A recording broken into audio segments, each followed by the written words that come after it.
रात काली चादर ओढ़े हर चीज को निगल रही थी। तेज हवा में पेड़ ऐसे झूम रहे थे मानो कोई अंधेरे से निकलकर झपट्टा मारने वाला हो। गांव से कुछ ही दूरी पर खड़ा वो मनहूस जंगल, जहां जाते ही इंसान जिंदा नहीं लौटते थे। कहते हैं वहां एक डायन रहती थी, कुंवारी, खूबसूरत मगर जानलेवा। जिसने भी उसकी आंखों में झांका वो जिंदा नहीं बचा। उसकी हंसी सुनते ही आदमी का जिस्म ठंडा पड़ जाता, सांसें जम जाती। मगर एक रात एक गरीब लड़का राजू उसी जंगल से गुजर रहा था। उसे नहीं पता था कि आज की रात उसकी जिंदगी की आखिरी रात भी हो सकती थी, क्योंकि जिस रास्ते पर वो चल रहा था वहां डायन उसका इंतजार कर रही थी। क्या राजू इस रात को जिंदा देख पाएगा, या फिर वो भी उन लोगों की तरह रहस्यमयी तरीके से गायब हो जाएगा? तैयार हो जाइए एक ऐसी हॉरर कहानी के लिए जो आपके रोंगटे खड़े कर देगी। एक घना अंधेरा जंगल, चारों ओर सन्नाटा था, बस पेड़ों के पत्तों की सरसराहट सुनाई दे रही थी। रात का दूसरा पहर था जब राजू जंगल के किनारे से गुजर रहा था। गरीब परिवार का यह लड़का रोज की तरह पास के गांव में काम करके लौट रहा था, मगर आज कुछ अजीब था। जंगल में किसी के पैरों की हल्की हल्की आहट सुनाई दे रही थी। राजू ने पीछे मुड़कर देखा, लेकिन वहां कोई नहीं था। उसका दिल तेजी से धड़कने लगा और उसने कदम तेज कर दिए। लेकिन तभी पेड़ों के बीच से एक सफेद साड़ी पहने लड़की अचानक प्रकट हुई। उसकी आंखें सुर्ख लाल थीं, चेहरा भयावह और पीला पड़ चुका था। राजू के कदम जड़ हो गए, वह हिल भी नहीं पा रहा था। लड़की मुस्कुराई, मगर उसकी मुस्कान में एक अजीब सा डर समाया था। इतनी रात गए कहां जा रहे हो? लड़की की आवाज मानो हवा में गूंज गई। राजू की जुबान लड़खड़ा गई। मैं घर जा रहा हूं। लड़की धीरे धीरे उसकी तरफ बढ़ने लगी। उसके पांव जमीन से कुछ इंच ऊपर थे। राजू को समझ आ गया, यह कोई आम लड़की नहीं, डायन है। वह मुड़कर भागना चाहता था, मगर उसके पैरों में जैसे जंजीरें पड़ गईं। लड़की अब उसके बेहद करीब थी। उसकी आंखों में गहरी चमक थी। तुम डर क्यों रहे हो? लड़की ने धीमे से कहा और अपनी उंगलियां राजू के गाल पर रख दी। राजू को महसूस हुआ कि उसका जिस्म बर्फ की तरह ठंडा पड़ रहा है। तुम बहुत अकेले लगते हो, मेरे साथ रहोगे? लड़की की आवाज किसी सम्मोहन जैसी थी। राजू ने पूरी ताकत लगाई और जोर से चीख पड़ा। अचानक हवा तेज हो गई, आसपास के पेड़ हिलने लगे। लड़की की मुस्कान गायब हो गई। उसकी आंखों में गुस्सा उभर आया। कोई मेरी पेशकश को ठुकराए, ये मुझे पसंद नहीं। लड़की की आवाज गूंज उठी। राजू कांप उठा, उसकी सांसें अटक गईं। अगले ही पल लड़की हवा में लहराती हुई राजू के चारों ओर घूमने लगी। राजू ने अपनी जेब में हाथ डाला और मां द्वारा दी गई लोहा की अंगूठी पकड़ ली। अगर ये सच में डायन है तो लोहे से इसे रोका जा सकता है, उसने मन ही मन सोचा।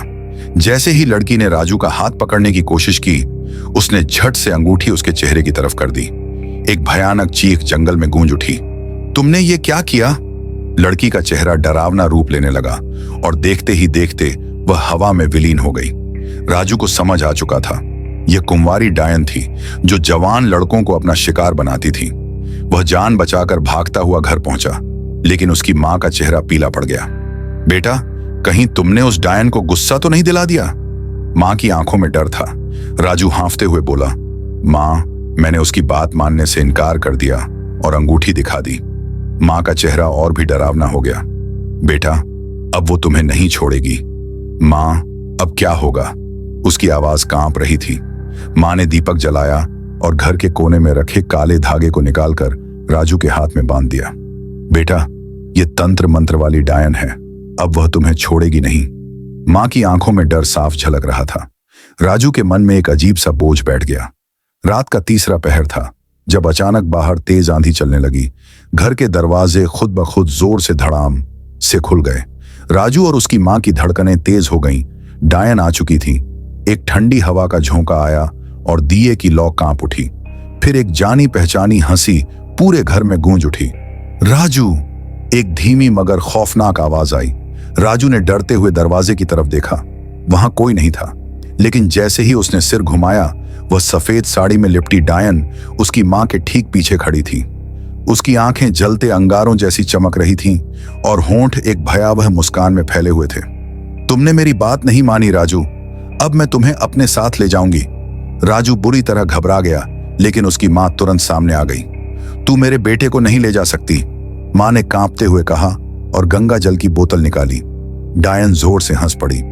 ये सब मुझ पर काम नहीं करेगा बूढ़ी औरत। उसकी आवाज जैसे लोहे पर खुरचने की आवाज की तरह थी, तेज और डरावनी। फिर उसने अपने लंबे नाखूनों से मां की तरफ हाथ बढ़ाया, मगर तभी राजू को याद आया कि लोहे की अंगूठी ने उसे पहले भी बचाया था।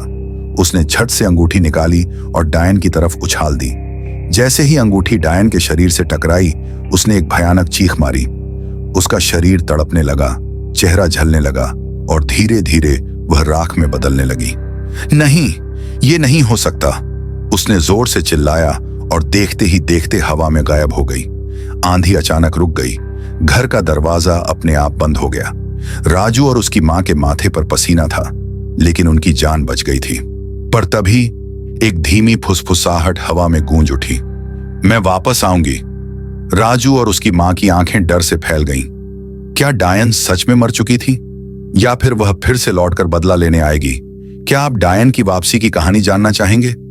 मिलते हैं नेक्स्ट पार्ट में। दोस्तों, अगर वीडियो पसंद आया तो कमेंट में अपनी राय जरूर देना। वीडियो को लाइक करें, शेयर और चैनल को सब्सक्राइब करना ना भूलें। मिलते हैं दूसरी वीडियो में। तब तक के लिए दीजिए हमें इजाजत। धन्यवाद।